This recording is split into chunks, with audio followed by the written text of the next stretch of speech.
Part of my job as a data manager is to hire new data analysts. And in today's video, I'm going to walk you through what a typical interview looks like for an entry-level data analyst.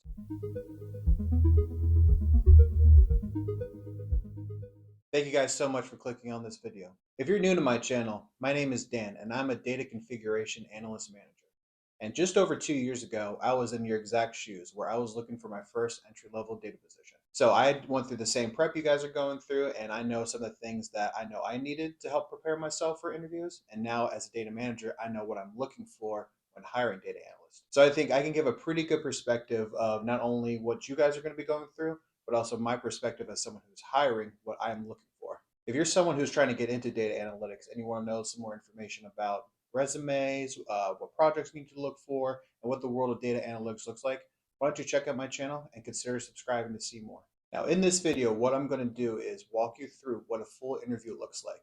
I'm going to give you all the different types of questions that I would ask in an interview, and I will show you from my perspective what I'm looking for in your answers. Now, the purpose behind this is to give you guys as much preparation materials as you can before going into an interview. Because one of the worst things that can happen in an interview is you show up unprepared, you get asked a question, and you're completely stumped.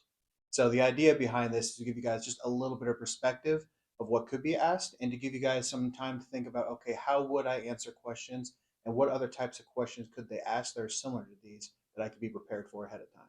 Now, obviously, this is just one example of what an interview could look like. Based off of the different types of jobs you're looking for, the specific fields, the specific technical skills you're looking for, there's obviously going to be variation. But the idea of this is to give you just a general concept of what some things could be asked of you. So for us, we have our interviews broken down into 6 main categories: background and technical knowledge, strengths and weaknesses, productivity, computational thinking, communication, and character. So let's start off with the first category, which is background and technical knowledge. Now, part of this on my end is I'm going to be diving into your portfolio and diving into your resume to see what you're going to be bringing coming into it. So if you're a brand new college kid with no experience, it's going to look a little bit different. Or if you're someone that's coming in from a different job with not the same type of background that we're looking for, questions will be a little bit different. Or if you're someone that's coming in with experience and with the skills that directly that we're looking for, things are going to be a little bit different. Now, some general questions that we'd ask anybody, no matter the scenario, would be something like this: what interests you in the position that you're applying for, and how does it tie into your career objectives? Describe your ideal job or least appealing job. What computer software have you used in either previous education or work experience, and how did you use them? So those are some pretty general questions that we would ask anyone in their background. For someone with no experience, like a college background, we may ask some questions like this: what was your major and why did you choose that major? What was your best and worst classes and why? Now, for someone coming in with work experience, we could ask some questions like this: describe a typical workday in your past position. Why are you leaving your current position? Do you have any past experience that is related to the position that you're applying for? Now, the purpose of this section, honestly, is just to get a perspective of what your technical background coming in is. Now, it's not the most important part of the interview process. Like I said, we have 6 categories that we're going to be asking about. But obviously, there is a certain level of technical knowledge and background that we would like to see going into position. Now, one of the things that you can do to show that you do have that technical knowledge, even if you don't have the direct work experience, I talk about this all the time on my channel, is to have a real detailed portfolio with a number of projects with using different technical skills. Because the biggest thing for us is, especially working in pharmaceutical lab management systems, is that we're not going to find too many people with direct technical knowledge. But we want to see, hey, have you cleaned data before? Have you organized data before? Have you prepped it before? And what different types of systems did you use? Because we're looking for more of the mindset of a data analyst than the necessary technical skill. Now, obviously, there's some variation across, different jobs, different areas that are looking for very technical, very specific skills that you're going to be applying for. But just from our perspective, that's something that we're looking for. Okay, now we're going to move to the next section, which honestly, it's a pretty straightforward one, which is just strengths and weaknesses. Now, the biggest thing with this is when you're talking about your strengths and when you're being asked about your weaknesses, is that you need to be honest. And part of it is you don't want to be, from my perspective as a data manager, I don't want someone that's going to come in and say, I have no weaknesses and all my strengths are the top level of what you're looking for. Don't, what's the word, bloviate, your answers. I just want to have a straightforward answer, whether it's, give me two examples of your biggest strengths or two biggest weaknesses. The biggest thing is to also, when you're talking about your strengths and weaknesses, is to say why they are, and if for weaknesses, talk about how you're trying to improve on those weaknesses. Because obviously, we're all human, we're all going to have our strengths, we're all have our weaknesses. But the biggest thing that we're looking for is, okay, so can you identify what your weaknesses are and have that perspective of yourself to know what they are, and then to see, okay, are you using tools? Are you motivated to change those weaknesses into strengths? Or is that something that we're going to have to help you along with? Okay, now the next category is productivity. Now, this is when we're really going to start to dive into how you are as a worker and as a learner. Some of the questions that we're going to break this down to is your learning style, your time management ability, your adaptability, multitasking, and a couple of other specific questions, maybe based off of your background or based off of your past experience. So this is what a couple of questions would look like in a scenario like this. Describe a time when you were particularly busy and had to meet deadlines. How did you maintain productivity and accuracy? What actions do you take when you complete all of your work assignments for the day and still have time left? Tell me about the last time you had to learn a new complex task. How did you go about learning it, and what, if any, tools did you employ? Tell me about a time you had to handle multiple rush requests at the same time. Do you use a personal system to help track and organize your work? Describe a time when you worked in an environment with constant change. In what ways did you manage those changes, and would you do anything different in hindsight? Now, obviously, with these types of questions, these are scenario based questions. So you have to come up with examples on the spot, which is why a video like this is helpful, is so that you can see questions like this could be asked of you. So the best way to go about this is to, no matter what type of experience you have, you can only pull from what you know. So the best way I would suggest is to have very specific scenarios that highlight whatever area you want to highlight the most, whether that's your work experience, whether it's your portfolio, whether it's your schooling, whatever you think is your strength. Try to find examples that you can pull from. The biggest thing with this is to have to come into the interview with examples already ready in your mind. Now, a couple of ways you can do that is obviously just prepare answers ahead of time and remember questions like this when you come in. Or what I did was I actually came into my interview with a notepad and had a couple of points to myself where whenever I was not sure of which direction to go to, I can look at my checklist and be, okay, this is the area that I need to focus on. I need to pull an example from this specific area. Now, the next category I think is one of the biggest categories when it comes to hiring data and analyst, which is computational thinking. Now, this is when we're going to dive into your critical thinking, any decision making or pattern recognition, and then we're going to also test your innovation, creativity, and your problem solving, which as data analysts, our job is to solve business problems. And so I think that's one of the things is you have to have a certain passion for it. You need to have a certain level of productivity when it comes to specifically problem solving. So here's some questions that you can expect.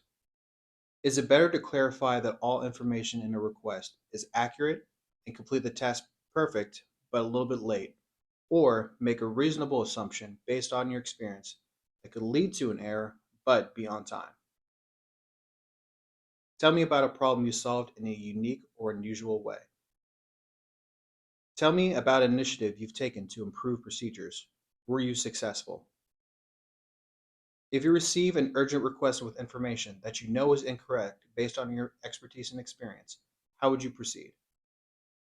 Tell me about a time when you worked on something where it was crucial to be accurate and how you made sure you provided quality work. So again, kind of like what we went through with productivity, is most of these are scenario-based questions. But there is also a couple of questions in there that are like a no-win scenario, where like the one that talks about would you rather be perfectly accurate but late, or would you rather be on time but have an error possible? So the biggest thing with questions like that is to just be concise in your answer, because like I said, you're put on the spot on those questions.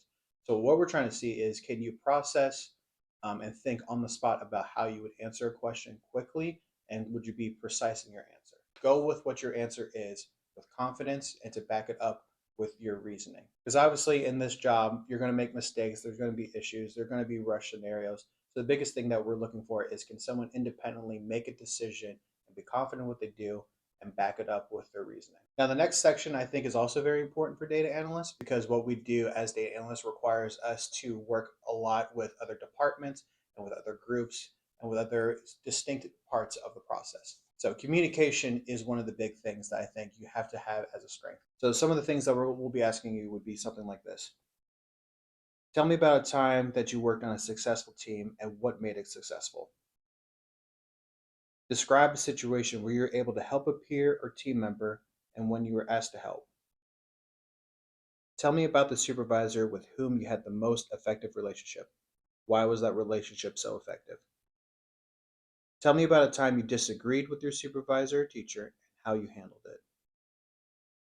Now, part of this is from our perspective to see what type of fit you are in our group, because obviously you're going to have different ideas, you're going to have different ways of solving problems that aren't always going to align with the people that you're working with. The biggest idea, obviously, when you're working in a team environment is you might not always agree, you might not always think eye to eye, but are you able to work together and communicate efficiently and to meet somewhere in the middle to both get the job done? And finally, the last section, which is character, I think obviously is a reflection of who you are as a person. So this is something that can make or break an interview. I've seen some people be very technical and have a lot of skills coming into a job, but if they have some things that are a little bit questionable when it comes to character, especially things like integrity, stress management, honesty, those are things that can be red flags. So this isn't something that you still should not be faking your answers. You still should have a very open and honest discussion about what you are. But I definitely want to stress that there is a lot of weight that is on this.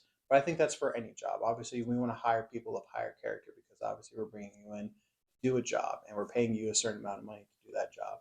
So we want to make sure that we're getting the highest quality people coming into this company. So these are some questions that you can expect in this section. Tell me about a time when you made a mistake or things didn't go as planned. How did you go about resolving the situation? What has been the most stressful position you have found yourself in at work or at school? How did you handle it? Tell me about a time when you wanted to give up but chose not to. What motivates you? What would you do if you saw someone doing something incorrectly? How would you handle the situation? So, like I said before, the biggest thing with this section is to just open honestly about how you would handle some of these situations and the things that do affect you. Because, like I said, everyone has strengths and everyone has weaknesses. But the biggest thing about this is we need to see who you are completely as a candidate. All right, guys, that's what a typical interview looks like. One of the things I would suggest for this video is going through and just pausing on the sections that have the questions. Take some time, jot down some answers, and just kind of go over them with yourself and just make sure you think about the perspective from their point of view of is this enough detail that you're looking for? And is this the example that gives me the most positive outcome? Because the biggest thing that we're looking for is direct answers and answers that have a lot of depth behind them. One of the things that you don't want to give in an answer is just something very general, very vague. Now, obviously, when you don't have as much experience or if you don't have very specific examples, that can be difficult, but that's why it's important to be prepared going into. And if that's something that you struggle with, there's definitely resources out there that can definitely help you get some more detail, more depth in your answers. And if you guys have any questions about the interview process, whether it comes to the interview itself, your resume, your portfolio, no matter what it is, please feel free to reach out to me either here on YouTube, on LinkedIn, on Instagram.